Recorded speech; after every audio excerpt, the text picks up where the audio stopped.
Usiye vijana wanaopenda kuoa, punguzeni haraka. Alafu wanawake wazuri hawaishi kama vile ambavyo vijana wazuri hawaishi.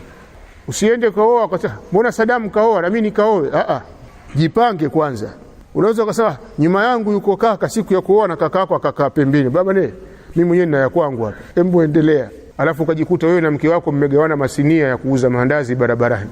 Ukakosa subira na mwanamke akakosa subira, mimi sijazoea maisha ya tabu, akarudi kwao. Ukajikuta kwamba ndoa inaharibika. Lakini pia vile vile oeni na mjitahidi kuwa uvumilivu kuishi na wanawake. Wanawake wa zama hizi wanahitaji uvumilivu wa hali ya juu mno.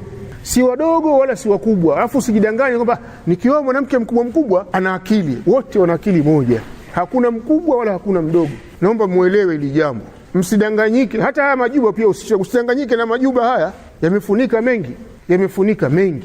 Kwa nataka mwanamke kavaa juba. Mwanamke ana dini. Fuatilia vizuri, simamia vizuri, na wewe ukaisimamie hiyo dini ambayo ni ndogo, wewe ukaikuze na uisimamie.